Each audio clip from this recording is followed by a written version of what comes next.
We're done. We're starting recording.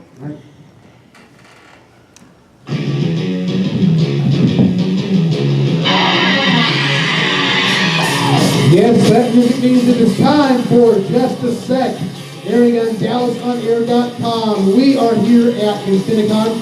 We're doing a live taping of this because, quite frankly, these guys are going to be hungover tomorrow, and I really know they're not going to be in any shape to do the show. So, we decided to go ahead and tape tonight's episode because we're fans and we just wanted to do freeform stuff. So we can kind of date ourselves and date this episode. I just want to go real quick and say, what did you watch this week? Clay, let's start with you. I have no idea. I didn't even think about that. The edibles have finally kicked in, is that what you're saying? Yes, the edibles have finally kicked in. Yeah, I've just been watching the news and being depressed. So really, I go back and watch stuff that makes me happy, Parks and Rec and The Office, and just comedies, because Jesus, the real world's horrible. Well, we're in such a dead spot for television anyway that it's really not much of a surprise. Yeah, I mean... Wait, no we're not. Rick and Morty? Rick and Morty, but during the summer, you got more reality shows than ever. We're about 3 weeks away from the season premieres anyway, so. Yeah. What'd you have, Shelby? Game of Thrones. Game of Thrones, it has been great. You're acting like wait, I need a mic. You're acting like the kid that's like, oh, I got nothing to do. All I got's an iPhone and a Nintendo Switch and an Xbox One and an Android phone and. Oh my God! All right. I'm just saying. Okay. It's cool. I didn't mean to lay into you too hard. No. It's fine. It's not like I get paid for this, so. I just did Match Game where Cole said I was a scaly human being. So I mean, All right. I'm a little. Okay. All right, fine. All right. Adrian, did you watch anything this week? Yeah. Kidding. Game of Thrones, awesome. Rick and Morty's back on. I've been watching Midnight Texas. Midnight. What is Midnight Texas? Okay, so it's from the creator of True Blood. The woman who wrote the books for True Blood, I believe it was. Okay. And basically, you know how True Blood, did you ever watch True Blood? I know of it, I've not really seen it. So True Blood started out where it was just about this town and they had vampires. And then Louisiana town that had vampires, and then So it's based on a true story. Throughout the course of not only did they add vampires, but they added like were-panthers and were-tigers and all kinds of other crap. What Midnight Texas does is just skip all the waiting and just dump it all in. This is all in this town. You got were-tigers, you got, witches and vampires and ghouls and goblins and angels. But this is on network TV. This is not Yes, it's on cable. NBC. So this will take away some of the elements that we saw in True Blood. Yeah. I didn't know you could just take two monsters and put them together. So we got tarantula bears. Pretty much. Sci-Fi Channel's been doing it for years. We got Loch Ness vampires, and we got what else? We got the abominable Trump supporters. There goes half our audience. Yeah. And the other half. We're in that kind of mood today. Danny, what are you watching? Porn. Sounds good. Hey, it's always No. I caught up on. I'll say one.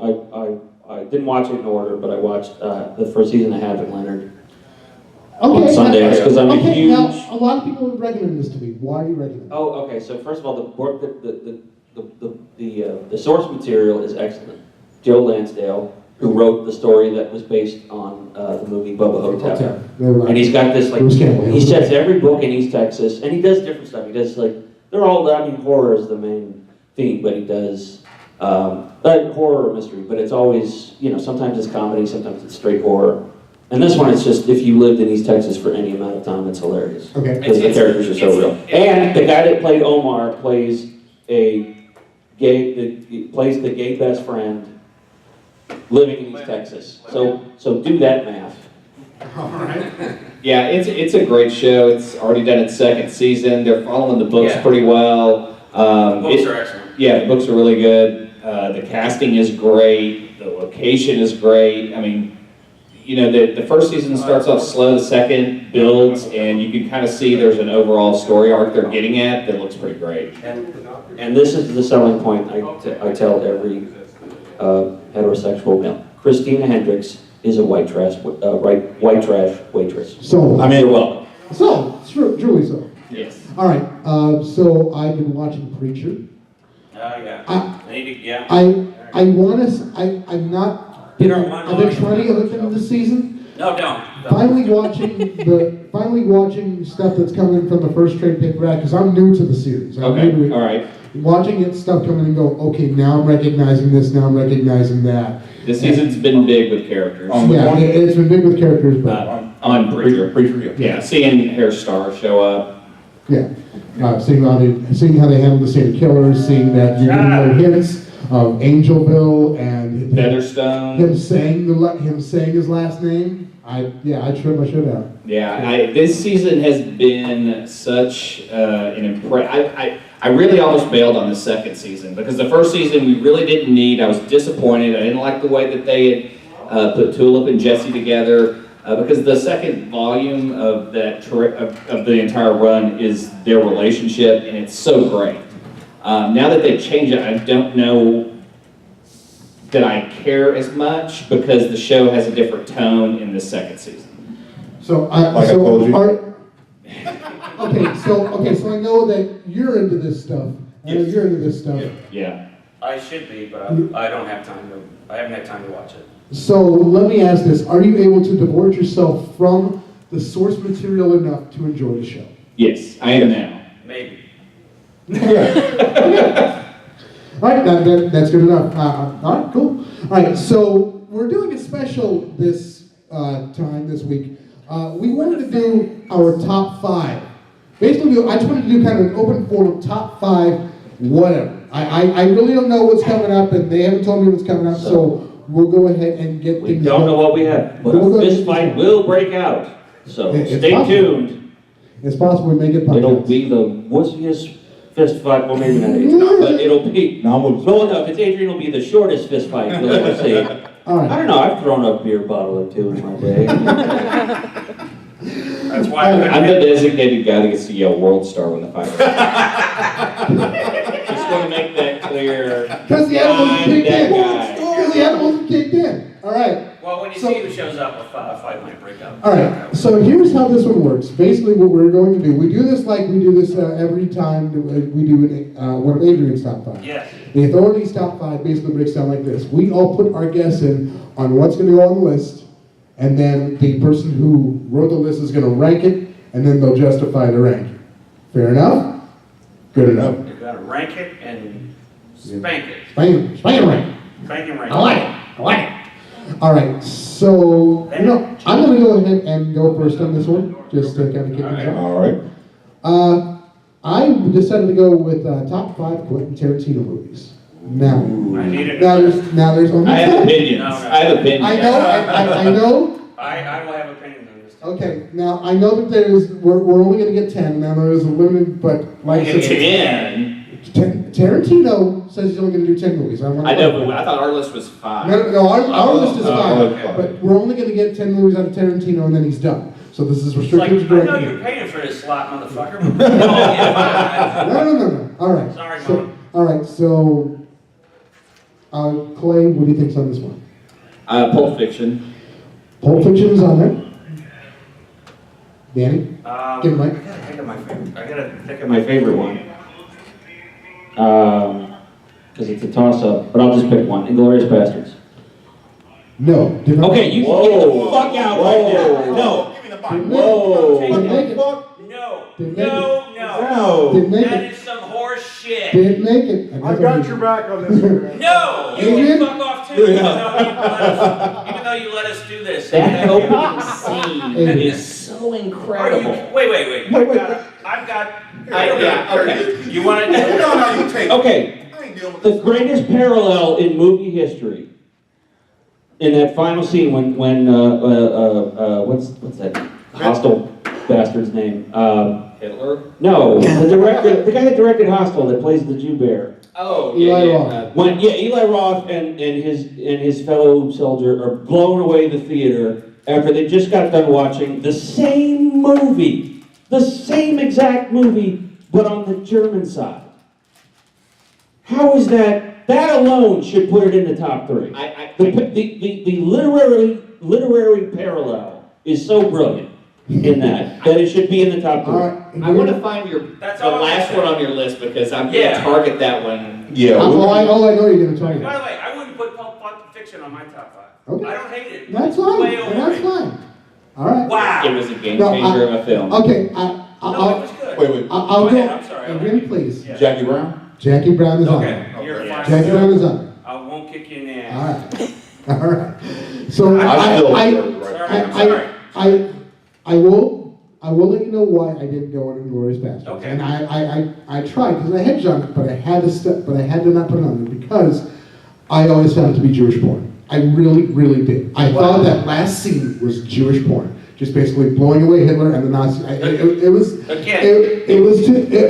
too much. Again, the genius of Glorious Bastards. It was too People much. For me. killing It was too much for me. On Tarantino films? It On the was- Tarantino First film. of all, when you go to a Tarantino film, your expectations for blood and violence and I'm not murder saying from that the porn that's is you already have to keep it It high. was too much for me.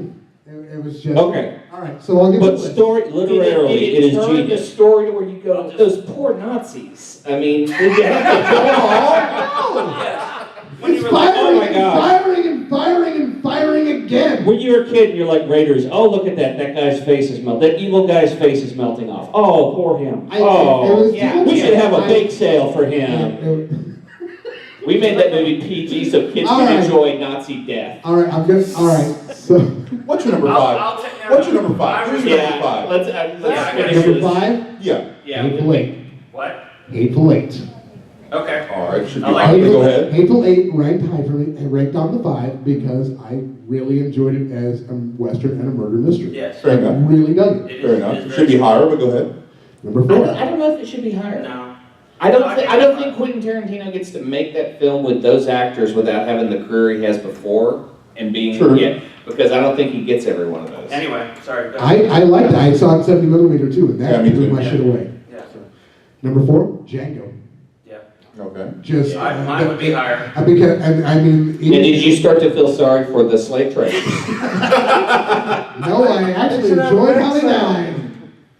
All right, number 3, Pulp Fiction. It ranks on there because it's That would be beautifully my written, number beautifully 5. put together. It was my number 3. Now that I think of it, that would be my number 5. Number 2, Kill Bill.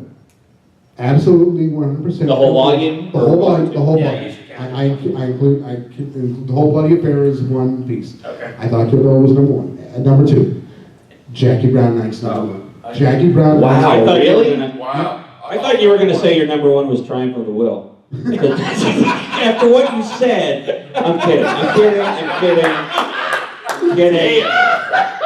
So what are they going to do? Fire us? The con's done. Jesus. And that's why I'll never get a job again. I do love Jackie Brown. The only problem I have in putting it really high is that he didn't do the source material. Oh, I Yeah, it's a Or I have- I wasn't going with writing because if I was going with writing, I almost would. If I was including writing, I would have put Natural Born Killers on there. Actually, Oh no, I would have put True No. Romance. True Romance. True Romance. I would put True Right, Romance True in Romance. that. I would have done that too. Can I But give you- like I said, Yeah, it was yeah. I'll give you this. I'm happy you did not put Reservoir Dogs. No, I didn't. Because that is my least favorite. I don't understand why people like that movie, other than, oh, they're all wearing suits and their names are colors. Because That's I the can tell only. you why. I can tell you why. Because we really hadn't seen anything like that in film. I mean, it I was a very understand. simple I get crime, yet it just takes I place get in that, one but it room. was so predictable. Like, I knew how it was going to end. And I'm not saying I'm like. I don't care smart. about it being predictable. I was just. I didn't like it dialogue. because of that. I was like, oh, that guy's the cop. Like, it has to be. There's no Alright. other way to do it. So. Not a bad movie, just not one of my favorites. It's not my top 5. Yeah. Okay, all right. But Inglourious Jackie. Basterds is in my top 5 though. Jackie ranked up there Still for me. can't get That's over my favorite because I think it's. No, it's great. I really think it's a perfect film. No, it is. Django? Yeah. Jackie No. Brown. Oh, Jack Brown. Jackie Yeah. Brown is a perfect film for me.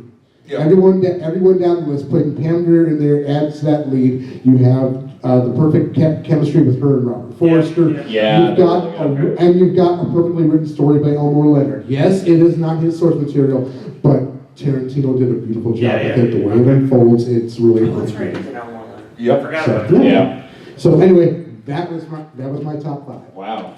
and I love to debate that one. And now his next top 5 will be my 5 favorite Nazis. Number 5.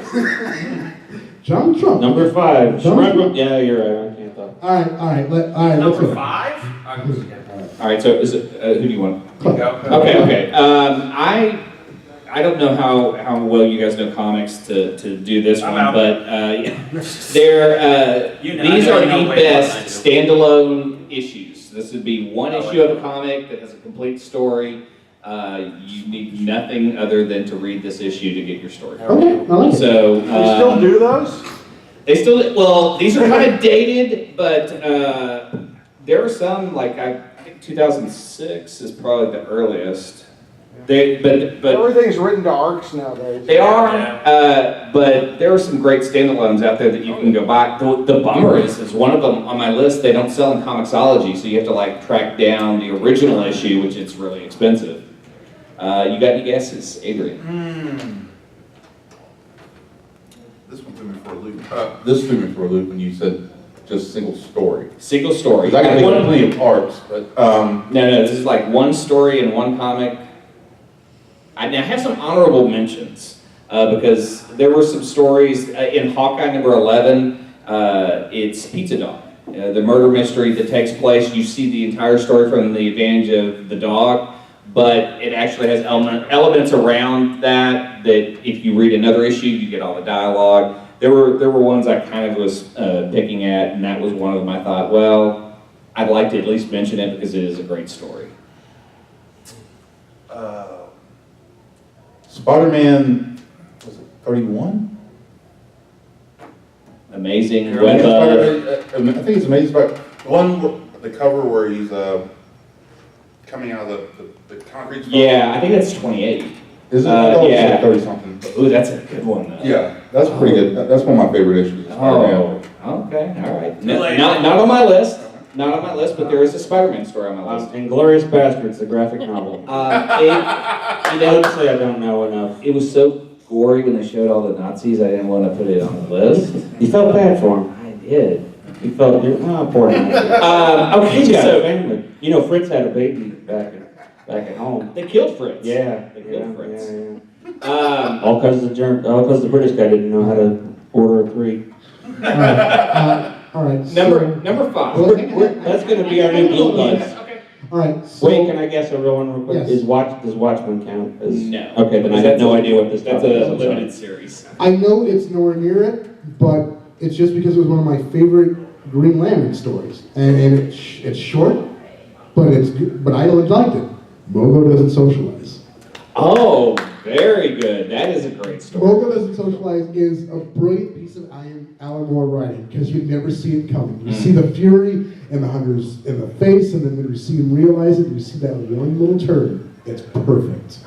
I think everyone should post their suggestions on social media. We could even do our list of Quentin Tarantino films to compare, since everyone had such Why hot did you sports start with opinions. that? That's what I love. Like, Yeah. Okay, my rage level is already out there. Let's go. Like, okay. Give him, Mike. All right. Wow. I I'm do sorry. I have- just can't. I do have, actually I have 2 guesses. 2 guesses, okay. I can't remember the issue number, but Teen Titans, when Wally and Dick left, it's the white cover with just they're both walking off, Oh, yeah, okay. and they left the They did Titans. leave the Titans. And then It's like a Jerry Conway story, I think. No, yeah. you keep it open. Marv Wolfman. I got close, please. Oh, she probably can't hear though if that's she's sitting in the back. Marv Wolfman Perez. Yeah, go. Hey, turn that crap off! Close it, please. Okay. So Fine, we don't All right. want my other one, It's fine. Cole. I didn't know. Okay. Cole he has this podcast, and he wanted me one time to talk about my favorite story arc, Yeah. and I had to think about that going back the issue of Daredevil when his building falls down during the Born Again arc, Okay. and when he's lost everything. Yeah, That's one of my so favorite good. issues. Yeah. Oh my god. There's some great Daredevil standalone stories, but I prefer the arcs. I mean, even like Kevin Smith's is one of my favorite just because it pulls from so much history. Right. You want me to go ahead and go? Yes, through? please. All right. So number 5 is Sandman, Volume 2, number 31. 3 Septembers and a January. It's a Neil Gaiman story with Sean McManus art. It was published in 1991. It is the story of a man who is dealing with despair. And despair is actually kind of taunting Dream. These Dream, and before I have to get into the history of the Endless, quickly go look that up on your Wikipedia and see who Despair and Dream are. Well, they have this man who is struggling, and so they ask Dream to do one thing, and so he lets him sleep and dream a dream that is powerful enough to get him out of Despair's hand. And so that's like one of my favorite stories because it all just takes place within this guy's head. So it's a super Gaiman, basically. Super Neil Gaiman, really pretty art. It's just, I don't know, it's just a story of hope. Okay. And Alright. I think we need that nowadays. I'll go with that. Number 4, Ultimate Fantastic Four #1. And I picked this because I don't think I've seen a book do Fantastic Four science, make it positive, make you proud to be like smart, and it was really the reimagination by Bendis and Mark Millar that really made me excited about that book again. Now the book ends up, going in really rough places, but this one issue standalone gets you so excited, and it really lasts for like the first 50 issues of Fantastic Four. It really just presents this book in such a way that anytime I find a kid who I think is excited about science, I'll buy him this book. Because it just explores that area. It's art by Adam Kubert and it was published in 2014. Shouldn't you just buy him a science book? How fun is that? I'm kidding. Super science, come on. That'll put him off to science. Yeah. Yeah. Number 3. Number 3, Action Comics 775. That was a really prickish thing to say. What is so funny about Truth, Justice, and the American Way? Published March 2001 by Joe Kelly, Doug Mankey. It was a response to The Authority and all the dark comics that were out, these kind of heroes, the heroes that were killing other villains. And so Joe Kelly kind of created a version of The Authority called The Elite. And this book has been so popular, they've even done an animated film about this one episode and kind of expanded on the story. And it's really, really good. Again, another positive story. And he said the main thing he wanted to say in the story was violence is never positive. So is this 2 fingers up to the Comics Code Authority, or I'm a little, okay. Yeah. Okay. Number 2, The Kid Who Collected Spider-Man. This is from 1984. It's Amazing Spider-Man number 248, written by Roger Stern, drawn by John Romita Jr.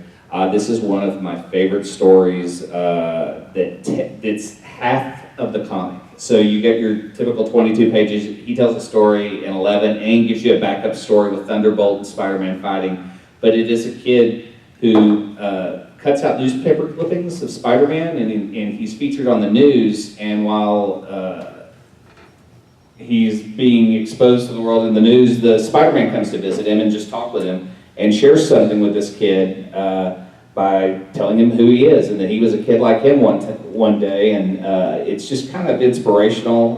When he leaves, you realize the kid is sick and dying, and I remember reading that as a kid, and it stayed with me since then. Okay. So that is the number 2 All right. book. The number 1 is The Killing Joke.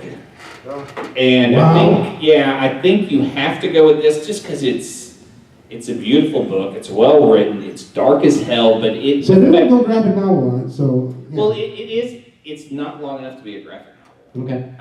That's the one thing that makes it different. Okay. And That's a pretty short story. yeah, I mean, we're taking the Joker, we're really turning him into a psychopath because he's not only going to drive Jim Gordon crazy, he's going to cripple his daughter. We get Oracle out of this book. This was a book that was going to be outside of Batman continuity and has been pulled in over and over again because you never know when Batgirl's Oracle or Oracle's Batgirl. They really just did a great job, and it's so beautiful with the Brian Boland art. I hate picking a really dark book as number 1, but man, this book has really surpassed just a standalone issue. You know, as we were talking, there was one Joker story that actually came to mind, that it just kind of popped in my head from Joker's Best Collection. It's Christmas with the Joker, where he takes Robin on a ride, and it's just the Joker driving and talking to Robin the whole time destroying people, running over people, and Robin trying to get out of it. And it's just one story. Do you know who wrote it? I can't remember who wrote it. I have to look it up. I'll look it up for you here while we. I believe it was Quentin Tarantino. Right before he wrote that genius Oscar-winning movie, Inglourious Basterds. No, it was Django he won for screenplay, I think. Was it? Or did he also win for Bastards? Well, if he did, he should have. Anyway, I'll look it up. Anyway, all right. Yeah, let's go ahead. I'm going to move to Adrian on this one because I want to see. What? No, No, I know. I'm kidding. I'm kidding. All right. Sorry, Dan. Top 5, Adrian. Come on. Give me this one, authority. I thought I was doing this, that's why. I had a couple, so I decided to finally go with top 5 sports movies. Oh, Fine, okay, here. Now, Clay, you Something we can can all pick. sink our teeth into. No, I'm kidding. No, I'm kidding. Top 5 sports movies. So what do y'all think should be on the list? Oh, I'm gonna say not Rudy. That is definitely not. Thank you, all right. Air Bud. Get out. Get out. Wait, was Get Out a sports? No, I'm kidding. No, what is it? I want to say one that should be on there, but I don't think it is. I'll just say Pride of the Yankees. No. Okay. Are we gonna name? I'll help you guys out. There's well, no, we want to, we do. there's Okay. two baseball Not movies. doing Two baseball. There's 2 baseball movies. Okay, then there's only 2 answers for that. Oh, wait, I got it. That's Actually, I have to go back. There's 3. 3 baseball movies? Uh-huh. Okay, then those 3 have to be. Major League 3. Close. Oh, shit, I gave it away. Bad News Bears. Yeah. Not on the list. I'll give you that. What? Not on the list. Well, okay, now, Okay. all right, now here is my debate for this Okay. being one of the greatest All right. sports movies. No, it is. Okay. I agree with you on that. Yeah. But it's not on your list. I didn't think about it, to be honest with you. Oh, man. Like the other day, I'm flipping channels and I get to the point where the Bad News Bears are in the championship game and Vic Morrow, is having his son pitch. Right. And he takes the ball. He just holds on to it. And he just looks at his dad.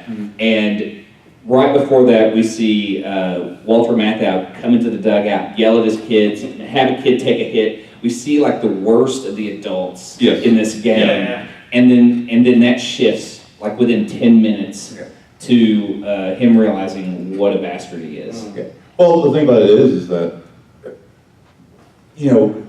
growing up, we saw this as just like this. It was a good movie. It was a good movie, and it was more of a funny movie. But how deep that movie is. Yeah. And I'm a little pissed off now that I didn't think about that. Because actually, it's better than some of the movies on my list. When you're writing a sports movie list, to be fair, the first thing you think of is what movie should I not put on this one? Right. And Rudy is the first one. Right. And I'm saying that as a joke, but also like is that literally the thought process? Yes. Okay. Clearly. Yeah. Rudy's not on that Because list. there's a lot of movies that people are like, oh, I love that movie. A lot of like bro types. No offense if you're a bro type. No bro racism or anything. No, Bloodsport is not. But like they've always put Rudy. They always put Rudy on that list. And they always put what's the other? There's another like completely overrated sports movie. I don't know. It'll come to me later. Oh, Any Given The Sunday, Waterboy. which isn't bad, but it's overrated. But anyway. All right, I'm going to say, it's got to be on there. If it's not, I will start kicking some ass. Rocky. Yeah. It has to be on there. Oh, we started to discuss this, so let's get into Actually, this. Okay, so It ain't on there. after further review, See, No, you committed to an authority. You go. You go. the play stands is called. It's actually been overturned. That's what I meant to say. The Okay. play's been overturned. You were right.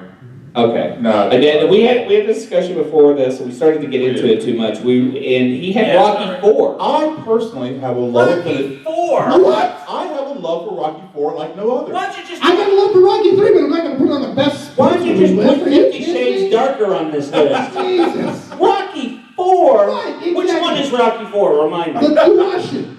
I The must Russian. break you. That's still horse shit. No, not No, horse shit.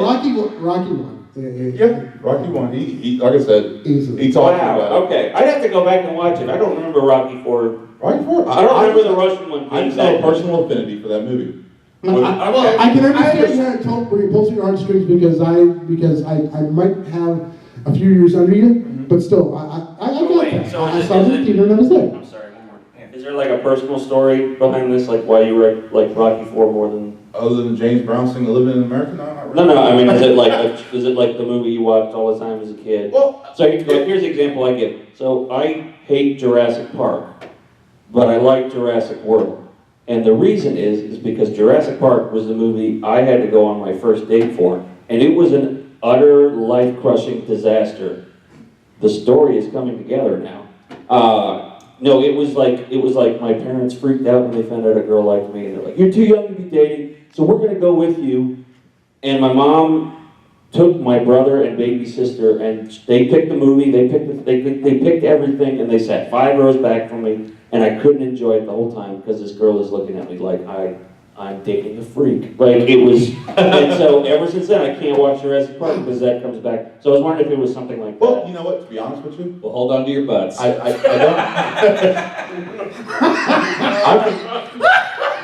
The reason why I had to change it is because I do have a bias against Rocky.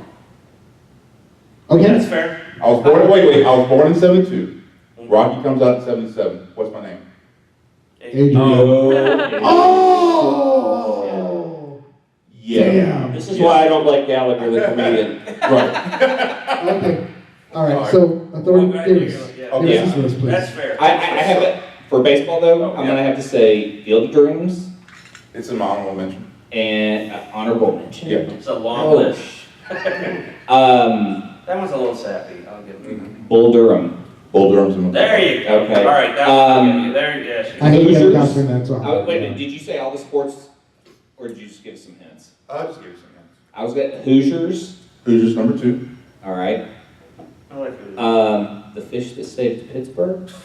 That should be none of that. That's Yeah. an underrated movie. All right, Adrian. Oh my God. Davis, please. So Oh, we got slap shot, God, yes. Slap shot. That has to be on I love there. that. number. I would have to tell Danny about movies in the 70s. I know about So my that. two honorable mentions were Field of Dreams and Rush. I love Rush. I never. Really? What was Yeah. Rush? It's the car racing with Thor. Oh, I never saw that. Major League's number 5, although it got dinged because the best line in the whole movie was left out of the movie. What was that? So, I don't know if you remember this because you're a little bit younger, but when that movie came out, the commercials and trailers had a line where they're sitting at dinner, and it's Tom Berenger and Oh, yeah, Charlie his Sheen. ex-wife. And he's like, Yeah. and he's beating himself up about the game, because he gives it this huge home run. And Berenger goes, "Don't beat yourself up. That ball would have been out of most parks." He goes, "Name one." He's like, "Yellowstone."